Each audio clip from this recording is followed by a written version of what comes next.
ಹೊಸಕೋಟೆ ತಾಲೂಕಿನ ಜಡಗೇನಹಳ್ಳಿ ಹೋಬಳಿಯ ನಕ್ಕನಹಳ್ಳಿ ಗ್ರಾಮದಲ್ಲಿ ಪುರಾತನ ಕಾಲದ ಶ್ರೀ ರೇಣುಕಾದೇವಿ ಯಲ್ಲಮ್ಮ ದೇವಸ್ಥಾನದ ಕಳಶ ಸ್ಥಾಪನೆ, ವಿಮಾನ ಗೋಪುರ ಹಾಗೂ ಧ್ವಜಸ್ತಂಭ ಪ್ರತಿಷ್ಠಾಪನಾ ಮತ್ತು ಜೀರ್ಣೋದ್ಧಾರ ಕಾರ್ಯಕ್ರಮ ಇದೇ ಜೂನ್ ತಿಂಗಳ 14 ಹಾಗೂ 15ರಂದು ನಡೆಯಲಿದ್ದು, ಸಕಾಲಕ್ಕೆ ಎಲ್ಲ ಸುತ್ತಮುತ್ತಲಿನ ಗ್ರಾಮಸ್ಥರು ಭಕ್ತಾದಿಗಳು ಆಗಮಿಸಬೇಕೆಂದು ನಕ್ಕನಹಳ್ಳಿ ಗ್ರಾಮದ ಯುವ ಮುಖಂಡ ನಾಗೇಶ್ ಮನವಿ ಮಾಡಿದ್ದಾರೆ.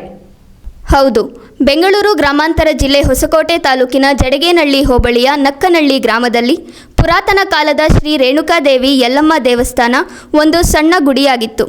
ಆದರೆ ನಕ್ಕನಹಳ್ಳಿ ಗ್ರಾಮಸ್ಥರು ಹಾಗೂ ಸುತ್ತಮುತ್ತಲಿನ ಗ್ರಾಮಸ್ಥರ ಸಹಾಯದಿಂದ ಈಗ ದೊಡ್ಡ ದೇವಸ್ಥಾನವಾಗಿ ನಿರ್ಮಾಣ ಮಾಡಿದ್ದು, ಕಳಸ ಸ್ಥಾಪನೆ, ವಿಮಾನ ಗೋಪುರ ಹಾಗೂ ಧ್ವಜಸ್ತಂಭ ಪ್ರತಿಷ್ಠಾಪನಾ ಮತ್ತು ಜೀರ್ಣೋದ್ಧಾರ ಕಾರ್ಯಕ್ರಮ ಇದೇ ಜೂನ್ ತಿಂಗಳ 14 ಹಾಗೂ 15ರಂದು ನಡೆಸಲಿದ್ದು, ಕಾರ್ಯಕ್ರಮದ ಆಹ್ವಾನ ಪತ್ರಿಕೆಗೆ ಪೂಜೆ ಸಲ್ಲಿಸಿ ಸುತ್ತಮುತ್ತಲಿನ ಜನರಿಗೆ ನೀಡಿದ್ದಾರೆ. ಆದರೆ ಇಡೀ ತಾಲೂಕಿನ ಭಕ್ತಾದಿಗಳು ಸಕಾಲಕ್ಕೆ ಆಗಮಿಸಿ ತನು ಮನ ಧನ ಅರ್ಪಿಸಬೇಕೆಂದು ನಕ್ಕನಹಳ್ಳಿ ಗ್ರಾಮದ ಯುವ ಮುಖಂಡ ನಾಗೇಶ್ ರವರು ಮಾಧ್ಯಮ ಮುಖಾಂತರ ಮನವಿ ಮಾಡಿದ್ದಾರೆ.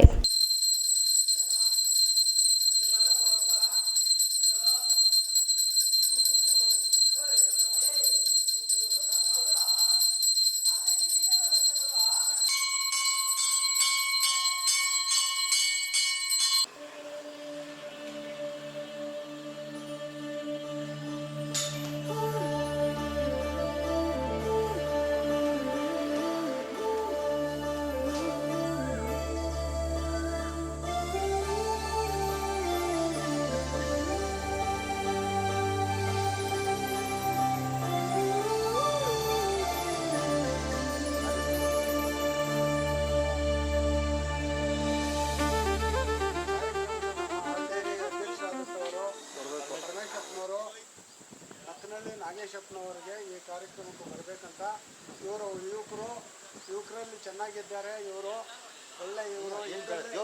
ಪಾಲ್ಗೊಂಡು ದೇವಸ್ಥಾನವನ್ನು ಚೆನ್ನಾಗಿ ಮಾಡಿ ಇದು ಕಾರ್ಯಕ್ರಮವನ್ನು ಯಶಸ್ವಿಯಾಗಿಗೊಳಿಸಬೇಕಂತ ನಾನು ಪ್ರಾರ್ಥನೆ ಮಾಡ್ಕೊಳ್ತಾ ಇದ್ದೀನಿ. ನಾಗೇಶ್ ಅಂತ, ಹೊಸಕೋಟೆ ತಾಲೂಕು, ಬೆಂಗಳೂರು ಗ್ರಾಮಾಂತರ ಜಿಲ್ಲೆ, ಜಡಗೇನಹಳ್ಳಿ ಹೋಬಳಿ ನಕ್ಕನಹಳ್ಳಿ ಗ್ರಾಮದ ವಾಸಿಯಾಗಿದ್ದೇನೆ. ಈ ಪುರಾತನ ಪ್ರಸಿದ್ಧಿ ದೇವಾಲಯ ಯಲ್ಲಮ್ಮ ದೇವಿ ದೇವಾಲಯ ನಕ್ಕನಹಳ್ಳಿ ಗ್ರಾಮದಲ್ಲಿ ಇದ್ದು, ಅದನ್ನು ಜೀರ್ಣೋದ್ಧಾರ ಹೊಸದಾಗಿ ನಿರ್ಮಿಸಿರುವ ಕಳಶ ಶಿಖರ ಮತ್ತು ದೇವಸ್ಥಾನ ಎರಡಕ್ಕೂ ಕಳಶ ಸ್ಥಾಪನೆಯನ್ನು ಈ ಜೂನ್ 14 ಮತ್ತು 15ನೇ ತಾರೀಕು ನೆರವೇರಿಸಲು ತೀರ್ಮಾನ ಮಾಡಿದ್ದಾರೆ ಊರಿನ ಗ್ರಾಮಸ್ಥರು.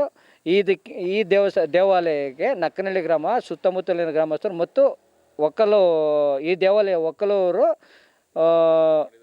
ಎಲ್ಲ ಸಹಾಯದಿಂದ ಈ ದೇವಸ್ಥಾನ ನಿರ್ಮಾಣವಾಗಿದೆ.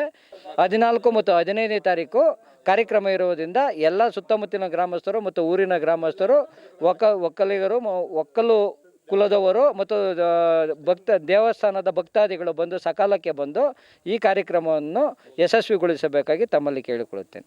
ನನ್ನ ಹೆಸರು ಮಂಜುನಾಥ್ ಅಂತ. ನಾನು ನಕ್ಕನಹಳ್ಳಿ ಗ್ರಾಮಸ್ಥ, ಹೊಸಕೋಟೆ ತಾಲೂಕು, ಬೆಂಗಳೂರು ಗ್ರಾಮಾಂತರ ಜಿಲ್ಲೆ, ಹೋಬಳಿ ಜಡಗೇನಹಳ್ಳಿ ಹೋಬಳಿ ನಮ್ಮದು. ಆಯಿತಾ. ಈಗ ಶ್ರೀ ಯಲ್ಲಮ್ಮ ದೇವಿ ದೇವಾಲಯ ಇದ್ದು ನೂತನ ಶಿಖರ ಕಳಸ ಸ್ಥಾಪನೆ ಮತ್ತು ಕುಂಭಾಭಿಷೇಕ ಮಹೋತ್ಸವ ಇದೆ. ಇದೇ ತಿಂಗಳು ಜೂನು 14ನೇ ತಾರೀಕು ಶನಿವಾರ ಮತ್ತು 15ನೇ ತಾರೀಕು ಭಾನುವಾರ ನಡೆಯುತ್ತದೆ ಕಾರ್ಯಕ್ರಮ.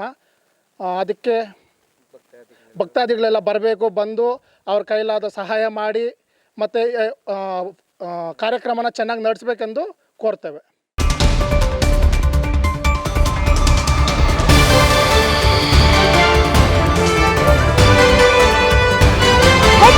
ನ್ಯೂಸ್ ಕನ್ನಡ, ಸ್ಥಳೀಯ ಸುದ್ದಿ ಸಮಾಚಾರಗಳ ಆಗರ.